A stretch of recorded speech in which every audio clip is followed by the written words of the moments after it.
Hallelujah. Hallelujah. Twongere kandi. Hallelujah.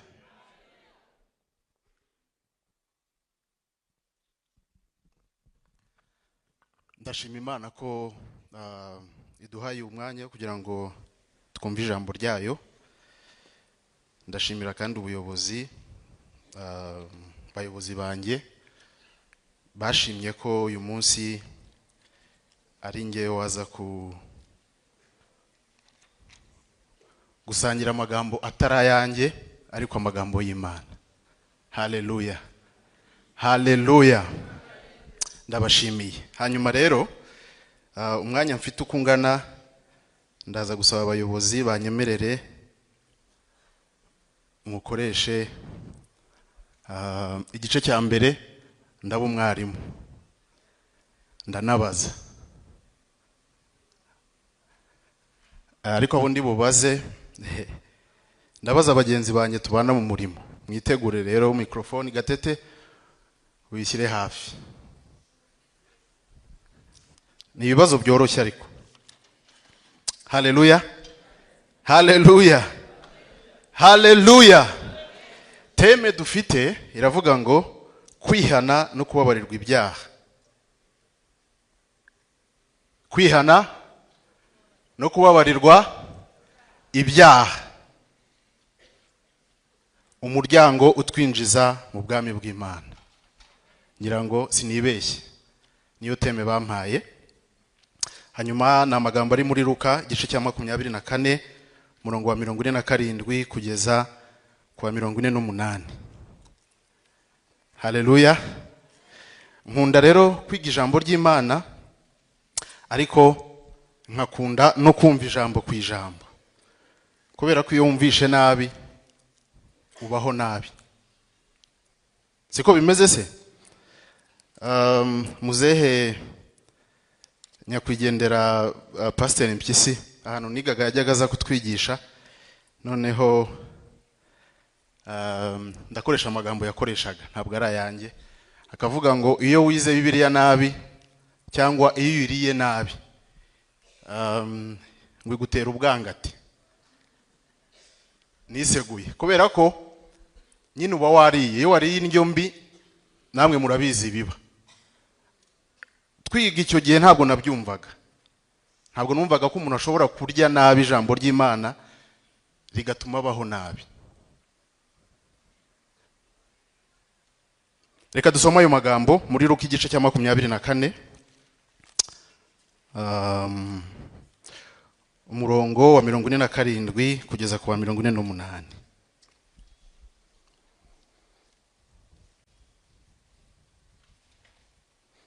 Dusome mu izina rya Yesu. Byanditswe kandi ko uhereye Yerusalemu abantu bo mu mahanga yose bagomba gutangarizwa mu izina rye ibyo kwihana kugira ngo bababarirwe ibyaha. 47 aho ngaho. 48 akavuga ngo nimwe bagabo bo kubihamya. Hallelujah. Bwira mugenzi wawe uciranye ngo ni wowe wo kubihamya. Nkunda Imana. Nta kintu na kimwe Imana yakoze mu gifaransa baravuga par hasard. Nta kintu na kimwe Imana yakoze igerageza. Ntabwo Imana ari umumagisi.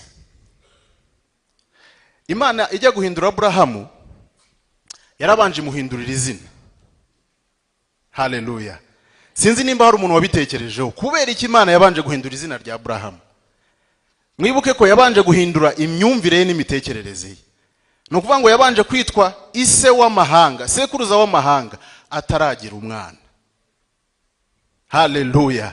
Imana yabanje guhindura izina rye iganisha kukimuhamagarira. Niko Imana ikora. Imana uyu munsi ivuze ngo igukijije indwara. Hallelujah. Hallelujah. Nkunda ijambo ryayo iravuga ngo baragutakiye bari mu makuba, bari mu ntambara, ntabwo wohereje abasirikare. Mu bwenge bwa muntu igihugu kiri mu ntambara icyo gisaba niki? Gisaba iki? gisaba musada, gisaba abandi ibindi bihugu ko bigitera inkunga bikagiha abasirikare. Ariko ijambo ry'Imana rirambwira ngo baragutakiye bari mu makuba, bari mu ntambara, wohereza ijambo ryawe. Haleluya, haleluya. Wohereza ijambo ryawe. Ijambo ry'Imana niryo dukeneye. Ntabwo ukeneye amafaranga, oya, ukeneye ijambo ry'Imana. Ntabwo ukeneye buriya bukene bundi uri gutekereza, oya, ukeneye ijambo Imana ikuvugaho. Haleluya, haleluya. None se ukeneye ufite ubukene Imana iguha amafaranga akava hejuru akamanuka, oya, iguha ijambo ikakubwira ngo nguhaye ubutunzi. Si ijambo ibiguhaye ukaryakira ukagenda. Ikiba gisigaye nuko ugenda nk'uwo Imana yahaye iki?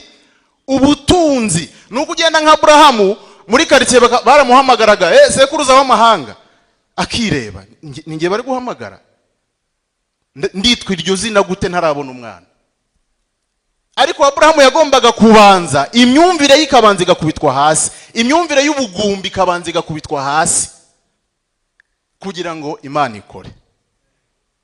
Igituma Imana idakora si ikindi, ntago njya muri byinshi, ariko ni wowe nanjye, ni imyumvire dufite. Haleluya. Abari muri kabine tugiye kwiga rero igice cya mbere, mwitegure. Kwihana ni iki? Costa rahari? Yes. Kwihana ni iki? Gate, reka rero wemperaho.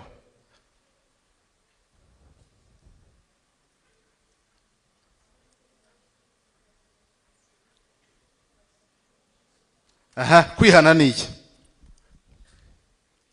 Humura vuga uko ubyumva. Ntushyiremo ubwenge urabyica.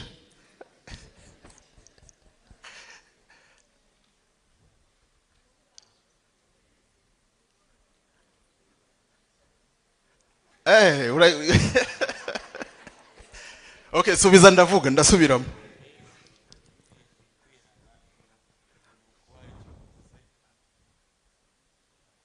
Ndasubiramo amagambo ya Gatete. Nukuba hari icyo wakoze,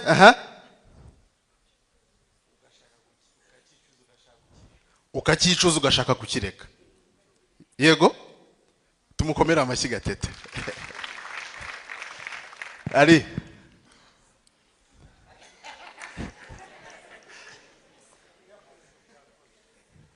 kwihana no guhindukira. Tumukomera amashyi.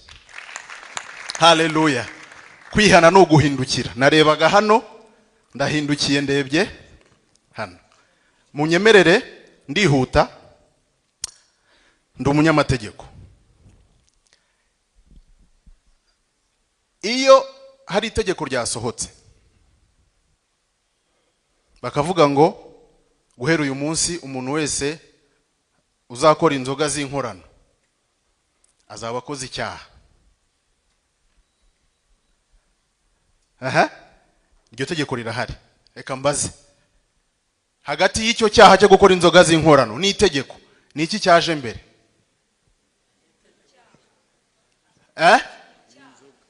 Ni icyaha ni itegeko? Ni itegeko. Okay. Ndagira ngo mwumve neza uko navuze. Nongere mbaze. Baravuze ngo umuntu wese uzakora inzoga zitemewe azaba akoze icyaha, azahanwa. Icyaje mbere ni iki? Ni igikorwa ni itegeko?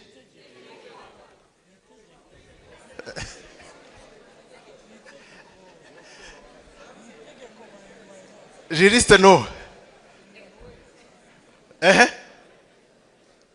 Pastor, ni iki cyaje mbere? Ni itegeko? Okay.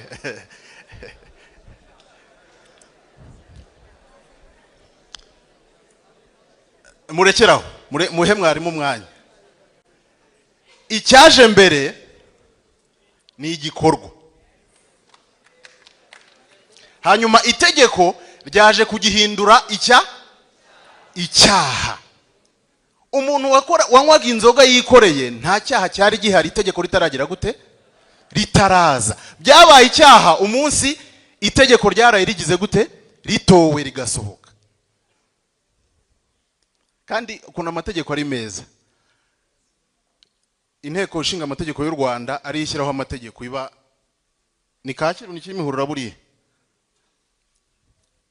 Okay, reka mvuge mu mujyi wa Kigali. Umuntu uri ku mupaka Rusumo, umuntu uri Cyangugu, umuntu uri Nyagatare, na Gatuna, umunsi baraye basinye, azabazwa igikorwa azakora, kubera ko cyiswe icyaha, kandi byakorewe i Kigali. Mu rukiko abashinjacyaha ngira ngo ababaye mu manza, umushinjacyaha aravuga ngo itariki zinize umunsi uyu kanaka yinjiye kwa kanaka akora iki ngiki. Hari ibintu bijya bisetsa, ukabona umuntu uregwa ahagaza, bamuha ijambo agahita ahindukira akabwira wa mushinjacyaha akamubwira ngo nyakubahwa mucamanza, uyu muntu ibintu avuga urumva ukuntu ambeshyera, warambonye, wari uhari. Kubera imbaraga zitegeko. Dore rero ikibazo twagize abenshi, si twese, abenshi. Umunsi Imana yatanze amategeko, iha Mose amategeko, habaye ibintu bibiri. Imana yahaye Mose amategeko ariko imwereka n'igishushanyo. Haleluya, haleluya. Imwereka n'igishushanyo cyitwa isanduku y'isezerano, cyangwa se abandi bita ihema.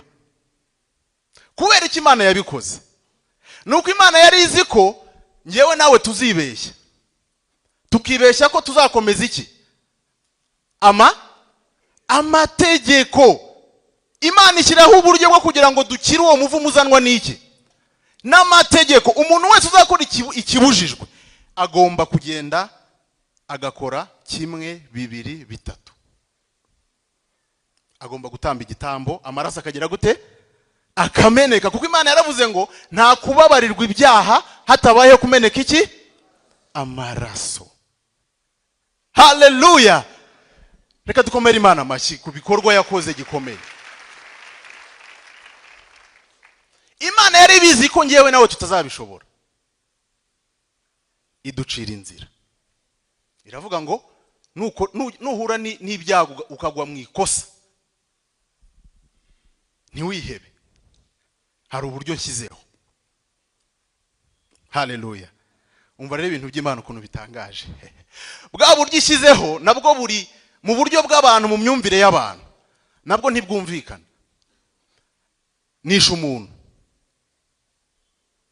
hanyuma Imana iravuga ngo uzafate itungo, ni birebire simbijyamo, ufate umutambyi afate ibiganza bye abirambike hejuru y'iki, ya rya tungo, narangiza yature cyaha wa muntu yakoze. Ikiri bube ni iki, uriya muntu arababarirwa, urubanza rugiye kuki, urubanza rugiye kuki, kuri cya gitambo. Dore ikosa rero tujya dukora. Uyu munsi umbwiye ngo nihane, dore ikintu ndi bwihane, ndihana ubujura. Gatete yabivuze, ubujura ni iki, ni igikorwa. Arufite Bibiliya hafi, adusomere mu Itangiriro igice cya 6 umurongo wa 5. Haleluya. Reka mpasome, ndabona ariko habaye hari uhageze yamfasha, cyangwa hagira umuntu ufata Bibiliya tugendane. Itangiriro igice cya 6 umurongo wa 5.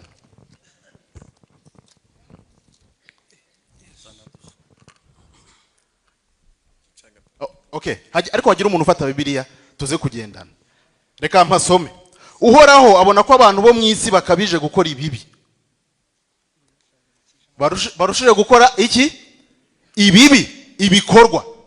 Imana yirekeraho twari kuba dufite ubuhungiro. Ariko umva ikimana yakurikijeho, kandi ko bahorana imigambi mibi. Igikorwa nsubirizaho ya Imana imana ibona ko ibikorwa byacu ari bibi. Ibikorwa ni ibihe? Ni ukurwana, ni ubwicanyi, ni ubusambanyi n'ibindi. Ibyo byose ni ibikorwa. Ibyo ngibyo ni ibikorwa byari bibi. Ariko imana irakomeza iravuga ngo imigambi yacu ni mibi. Ntabwo ari mibi gusa mu gitondo, ntabwo ari mibi gusa kuwa mbere ngo hanyuma ku cyumweru nugera hano mu materaniro ibe myiza. Ni mibi iteka ryose. Iyo migambi ni iyihe rero? Ubundi kwiba nk'igikorwa kibyarwa n'ikintu cyitwa kwifuza. Muri Matayo 5:20 Yesu yaraje abwira abanditsi n'abafarisayo arababwira ngo barababwiye ko umuntu niyica mugenzi we azajyanwa imbere y'abacamanza. Umva rero, Yesu ashaka kutuvana ku bikorwa atujyana ku mitekerereze, ku bubi bwacu butubamo. Aravuga ngo ariko njyeweho mbabwiye ko umuntu niyanga mugenzi we mu mutima, urwango ruba hehe? Urwango ruba hehe bavandimwe? Mu mutima. Umuntu niyanga mugenzi we imbere y'abantu nta kibazo, kubera ko nta gikorwa yagize gute? Yakoze. Kuko twe duhana igikorwa. Ariko imbere y'Imana, Imana iravuga ngo uwo muntu azaba yishe kimwe n'uwafashe umuhoro agatema mugenzi we. Ariko twe twihannye iki? Ubujura. Nateruye telefone ya mugenzi wanjye, ngiye gusaba Imana imbabazi ko nateruye telefone. Ariko Imana yiraje none iravuga ngo hoya, muransondeka, reka ndusheho kubikomeza. Ndabikomeza gute? Wowe nubwo utagize icyo ukora igikorwa, ariko ukagambirira, ukagira intekerezo mbi, ngewe Imana ndagufata kimwe n'uwakoze igikorwa. Nyamara amategeko y'abantu iyo ari burebe iki? Amategeko y'abantu arareba iki? Igikorwa. Nta tegeko nzi ku isi bahana umuntu wifuje. Sinzi muyobozi avuye i Burayi, haravuye muri Amerika baze kudufasha. Ariko nta hantu nzi bavuga ngo niwifuza imodoka ya mugenzi wawe uzajyanwe mu nkiko. Urifuza bakakureka, ariko bagategereza ko uyifata ukayitwara. Kuko gutwara byabaye igikorwa. Haleluya. Haleluya. Urwango, ubwicanyi, nta muntu ubyuka mu gitondo ngo yice undi. Habanza urwango mu mutima, warangiza kwanga mugenzi wawe ugakora igikorwa. Ariko twebwe abashumba bari hano murabizi, iyo ubwiye umuntu ngo nyura ku ndaraza, tuvuga iki? Kunyura ku ndaraza no kwaturirana ibyaha. Dukora iki? Twatura iki? Kugeza na kiriya gice cya kabiri nacyo nta kibazo. Hari n'abaza bakavuga ngo amaso areba nabi, ariko ni ikintu kiri vague. Amaso areba nabi, hari ufite areba neza. Urumva ko kiri vague. Ubwo nuwateye intambwe akava ku gikorwa akajya ku ntekerezo zipfuye zanduye. Hanyuma rero mwabonye hari ikintu cyitwa umutima nama. Okay, ntabwo ari mwebwe mugiye kugisubiza cyangwa kukibazwa. Mutekereze uyu munsi bavuze ngo kwiba si icyaha. U Rwanda rukuyeho icyaha cyo kwiba. Turi hano mu materaniro, wajya kubona ukabona abantu barabihererekanyije ku ma WhatsApp. Guhera uyu munsi mu Rwanda umuntu wese uziba mugenzi we ntazahana. Nzabaki habiki? Haba gahorero, haba kamarano. Wahita uhera kuri botiki kwegereye. Abasa n'abajijutse twahurira mu mujyi ku mabanki. Abizeho gato, abazi ko amafaranga bikwa muri banki. Uretse ko wenda ushaka gusanga na yari umwuka uhari, sinzi ni, ariko ntekereza ko kuri Benere ho twahurira turi benshi. So, urumva ko biriya ibikorwa hari ibintu bitubuza kubikora. Nuburere, uko twareza abana bacu, ukabwira umwana ukamubwira ngo ikintu kitari icyawe ntugakoreho. Hari abantu b'imfura kubwira ngo sindya ngenyine, iwacu ntiturya twenyine.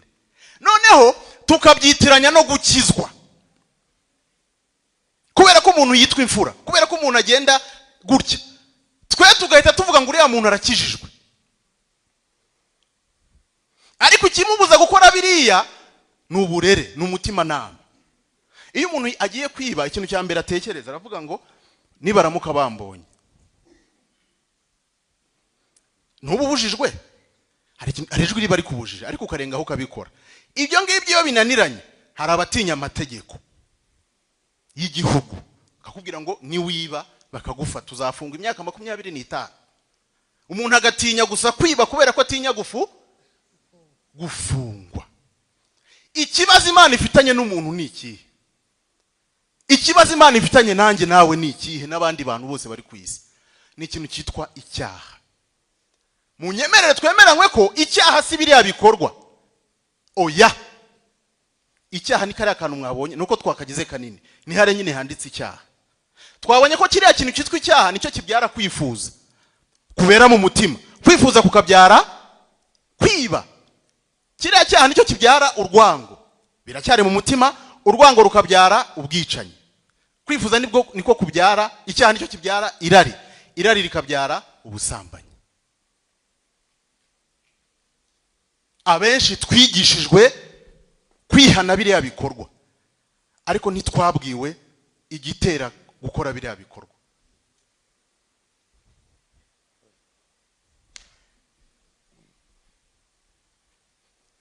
Yohana Umubatiza ari kubatiza yabonye abafarisayo nabo baje, kubera ko yabarebeye mu mubiri, aravuga ngo ninde wababuriye mwabana b'inshiramwe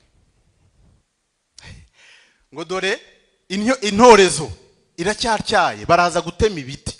Icyo Yohana yabwiraga abafarisayo n'abanditsi ni iki? Yarimo kubabwira ngo mwebwe muracyacometse kuri Adamu, uyuje aje gutema, aje gukuraho. Haleluya, aje gukuraho. Ninde ubagiriye inama yo kuza guhunga?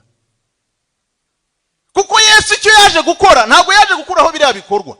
No, icyo Yesu yaje gukora, yaje gukuraho icyaha. Icyo kibyara ibikorwa nicyo cyazanye Yesu. Haleluya, haleluya. Icyo kiri mu mutima wanjye nawe nicyo cyazanye Yesu. Paulo yaravuze ngo nshaka gukora ibyiza, ibibi bikantanga imbere, ngo ariko noneho Imana ishimwe kw'ibyo biba atari ngewe ugira gute, si ngewe ugira gute ubikora. Paulo yashaka kuvuga iki?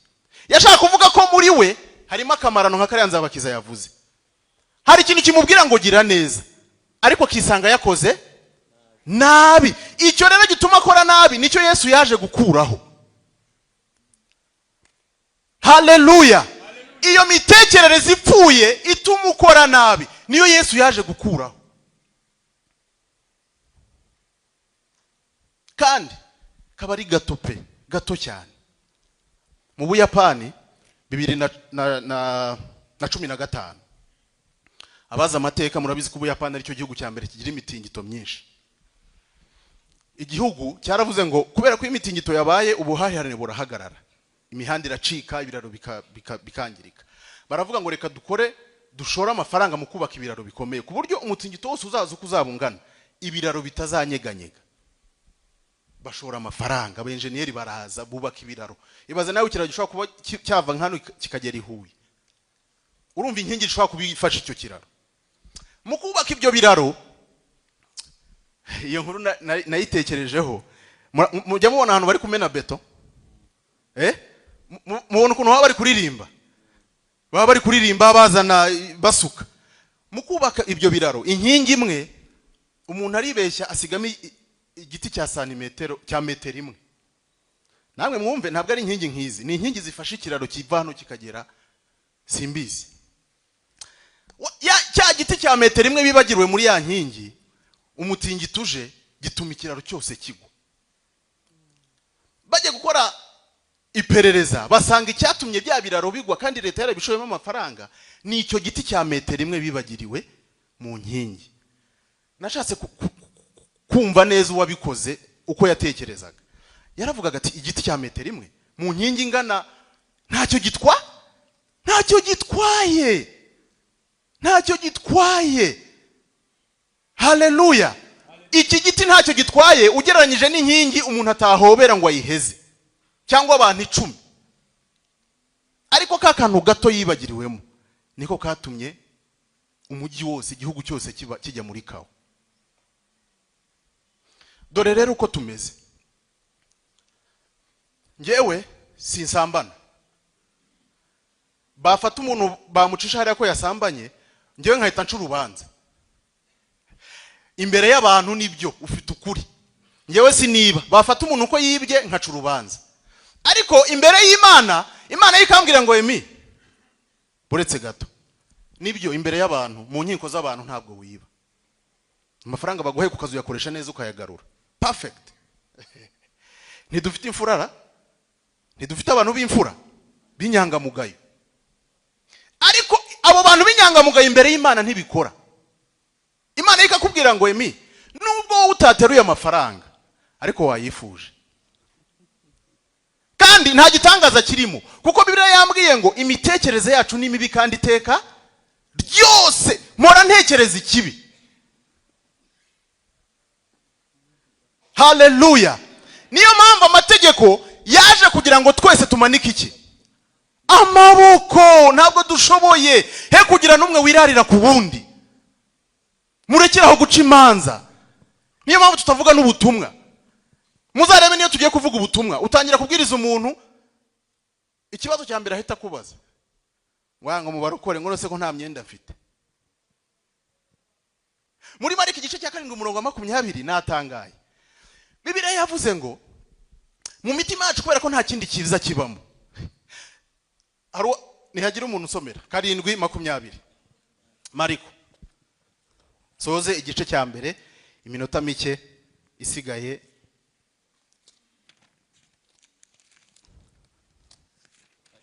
Mariko igice cya 7 uhere ku murongo wa 20.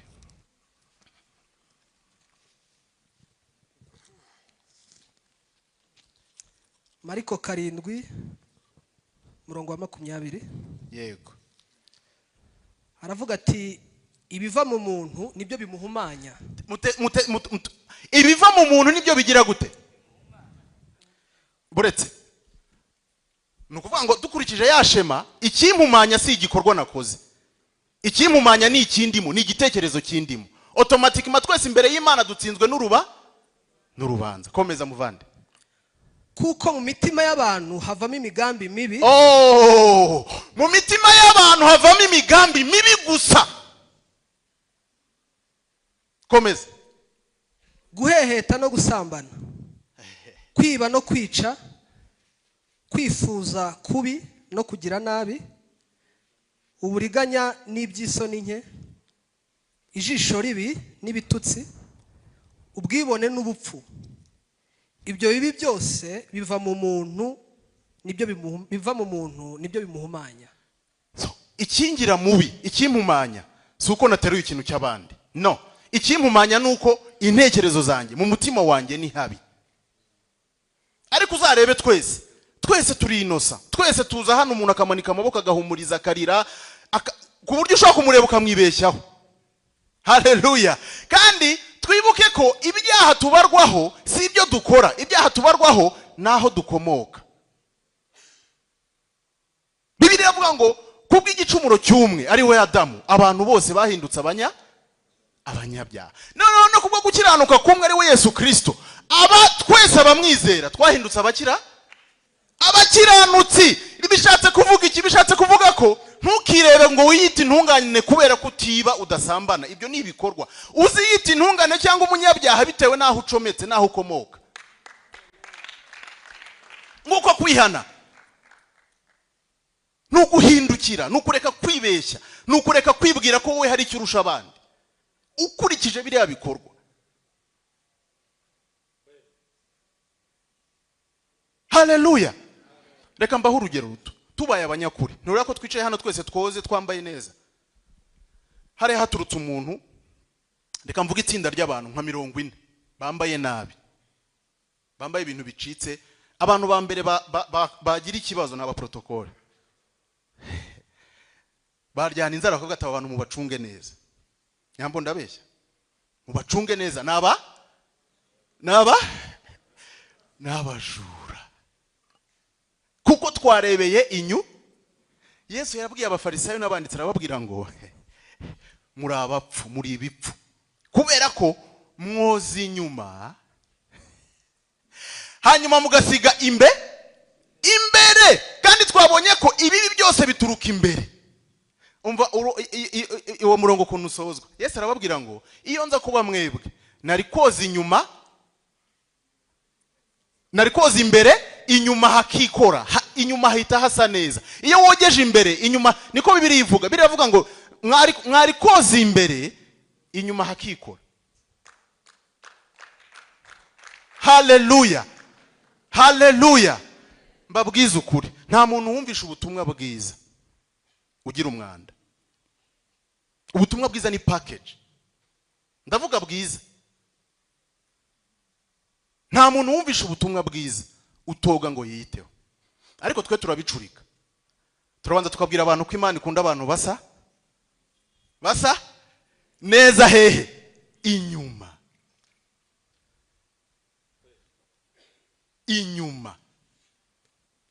Muzi umubare w'abantu bataza gusenga kubera ko umwenda ngo yazanye ku cyumweru gishize ngo niwe wagifite.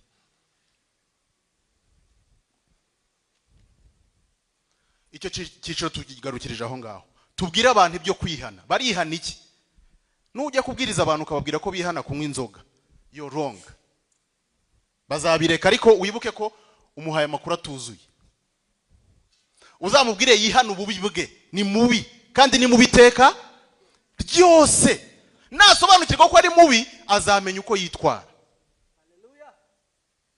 Abazinyweye ntimubizi? Nturaruzi zinyweye ukavuga ngo sinzongera.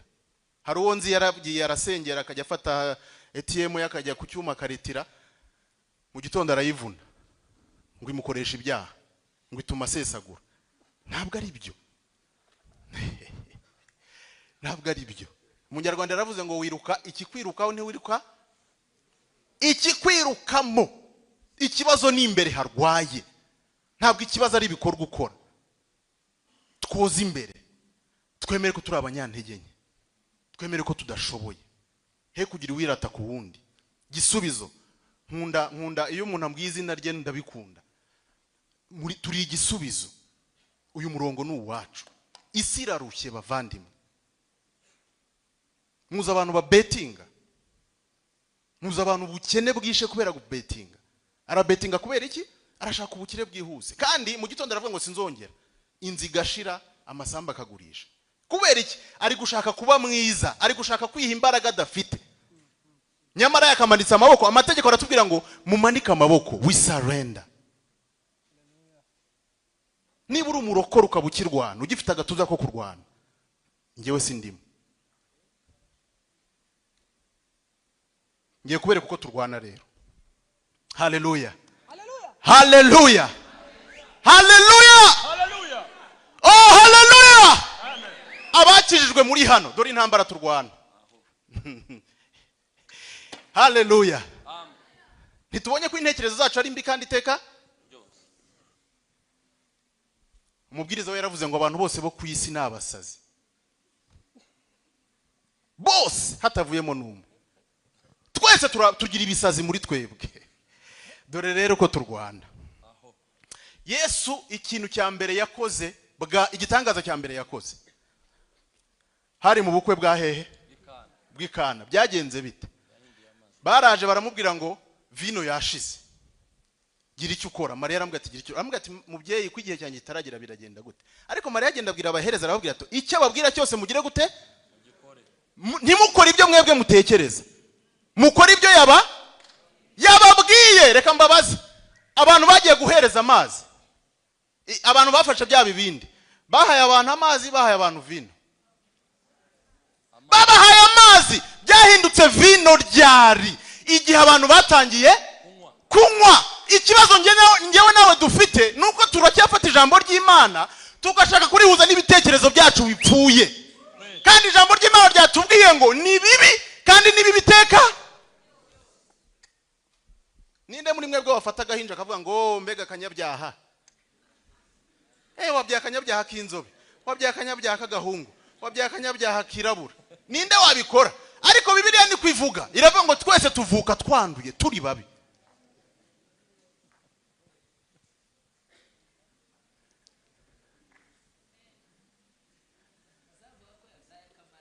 Akamarayika, who told you? Ntabwo ari akamarayika, ni akanyabyaha kakiri gato. Kubera ko kacyacometse kuri nde? Kuri Adamu, ntabwo karizera. Cyangwa kazungu. Haleluya. Icya kabiri, Yesu aragenda asanga agakobwa ko kwande, ko kwaya Yayiro, bari kurira kapfuye. Murabizi icyo gihe nta autopsy yabagaho, hari aba expert bazi kumenya ko umuntu yashizemo umwuka. Abasaza baraza batangira Yesu baramubwira ngo byihorere, byiho kwivuna, mwigora Yesu. Ni nuko bambwiye nyine, wigora mwigisha, umuntu yapfuye. Umva rero Yesu kuntu ajya akora.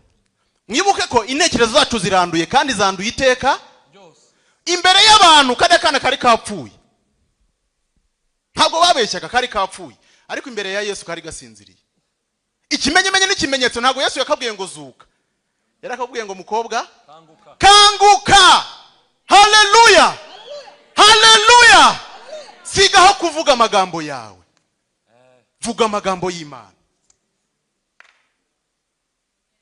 Sigaho kwatura ibyawe, atura iby'Imana. Munyantege nkavuge ndakomeye, umukene ndatunze, impumyi vuge ndabona, ibyo Yesu yankoreye. Nimba warakijijwe, ni icyo usabwa, ni ukuvuga icyo Yesu avuga, icyo atavuga ntukivuge. Amen. Uvuga iki? Watura ibitekerezo byawe, kandi wibuka ko ibitekerezo byawe n'ibyanjye biranduye iteka. Cyangwa urahitamo kwatura amagambo y'Imana. Turashize, turapfuye. Kubyara muri iki gihe siko ababyeyi basigaye bavuga. Reka mbereke pressure ibaho. Iyo igikora ubukwe ujya kumva abanyagosenge bitese muraza amasere, bakumva amakuru ko mwabyaye ntibagarukira aho bavuga ngo Imana ishimwe ko mwabyaye. Umva ikibazo gitagikurikira, mwabyaye iki agahungu? Abahungu se biki gihe babaye ibirara.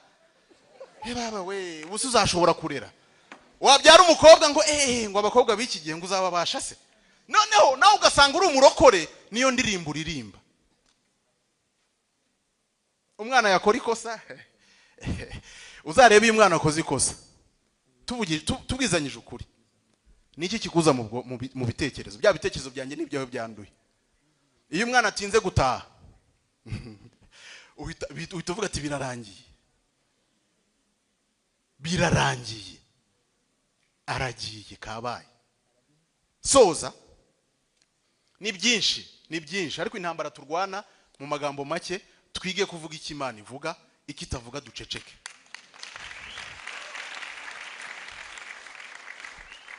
Ambasaderi wa Amerika mu Rwanda ntabwo avuga iby'u Rwanda, avuga ibya Amerika. Bibiliya avuga mu Bakorinto, avuga ngo Imana, Yesu yatwunze n'Imana, hanyuma nawe baduha umurimo wo kunga abantu n'Imana. Turi abambasaderi. Iyo uri ambasaderi rero ntuvuga ibyawe. Ariko igihugu cyanyu kirimo intambara bageze kugeza igihe bari bukubwire ngo tangaza ibi. Nicyo dushinzwe, kugeza igihe Imana iri bukubwire ngo gira icyo uvuga. Mu bwami bw'Imana rero, soza, mu bwami bw'Imana batubwiye tubwire abantu kwinjira mu bwami bw'Imana. Urufunguzo rwinjira mu bwami bw'Imana ni ukwigisha abantu kuvuga ibyo umwami avuga. Uyu munsi bagutumiye, umwami agutumiye, reka president, kuko aba president hari ukuntu nyine protocole yabo bitari ndende. Ariko ibihugu biyoborwa n'abami ntabwo ushobora kuvuga umwami atagubwiye kuvuga. Esther byagenze gute? Bamutunze inkoni, ntushobora kubumbura akanwa Imana itavuze. Ni umwami w'abami, turi mu bwami bw'Imana. Uravuga iki? Ibyo uvuga n'Imana yakubwiye kubivuga. Kandi mwibuke ko tubeshwaho n'ibyo tuvuga, umuntu uzabeshwa uzabaho neza nutunze ururimi ruvuga ibyiza. Soza, umuntu witwa Thomas Anderson ni umunyamerika wakoze izo telefone tugendana ama screen n'amafrigo. Yavukanye ikibazo. Ku ishuri bandika kanote, barandika barabwira umubyeyi we ngo uyu mwana kubera ko afite ubwenge buke, donc ntabwo ashobora kwiga muri aya mashuri, ntashobora kwigana n'abandi kubera ko afite disability. Hallelujah! Umubyeyi wizeraga Imana azafata ka kanote bandikiye umwana. Abaza Imana, mana mbigenze gute? Imana iramubaza ngo ibi banditse nibyo nawe wizera? Bwira umwana icyo wizera. Noneho urabona ko bari banditse ngo umwana wawe afite ikibazo, yavuganye ikibazo cy'ubwenge, ntashobora kwiga muri aya mashuri asanzwe, ntazongere kugaruka. Mama wahita asoma aravuga ngo kubera ko uri umujeni ntuzasubira kwiga mu mashuri asanzwe y'abantu. Ni inkuru mugende birazwi. Hallelujah! Mama watangira kumwigisha mu rugo, agera igihe avumbura ibi byose tubona.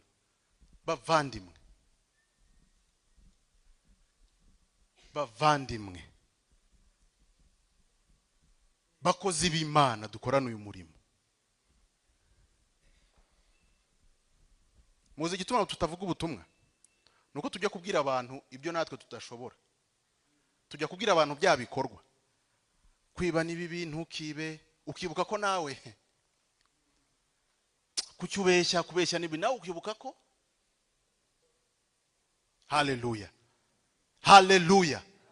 Hallelujah! Ubwami bw'Imana nubwo nuko nyiri ubwami yashyizeho protocol. Iyo protocol igomba kubahirizwa. Uwizera wese ntazarimbuka. Ibindi ushyiraho ni ibyawe, ariko ibwami nicyo bavuze. Uwizera wese ntazarimbuka. Kandi abagabo b'Imana bose Imana yakoranye nabo, abakomeye n'aboroheje, ni iki kibazo Imana yahuraga nacyo. Abrahamu igice cya 12 cyitangirira, Imana ibwiye Abrahamu ngo haguruka va mu gihugu cyanyu ujye i Kanani. Abrahamu ageze i Kanani ngo inzara iratera. Mwibuke ko Imana yarembwiye kujya i Kanani. Abrahamu agira ubwoba, ahungira mu Giputa. Ahungiye mu Giputa abwira umugore we Sara, aramubwira ati ntuvuge kuri umugore. Reka mbabaze. Abrahamu icyatumye ahunga ni iki? Sinzara. Ntiyatinye inzara. Ariko buri cyatumye Abrahamu ahunga no kutizera. Ntizeye ko Imana yamubwiye ngo nave mu gihugu cyabo ajye i Kanani aho Imana imwereka ko Imana ishobora kuhamutungira. Ikibazo ufite si ikindi no kutizera. Ntabwo wizera ko Imana yakugirira neza. Hallelujah! Ntabwo wizera ko Imana yagukiriza abana. Ntabwo wizera ko Imana yaguha urubyaro mu gihe abantu bose bavuze ko bitagishobotse. Hindukira. Rekeraho kuvuga ibyo abantu bavuga. Rekeraho kuvuga ibyo abaganga bakubwiye. Vuga icyo Imana ivuga. Imana ibaha umugisha.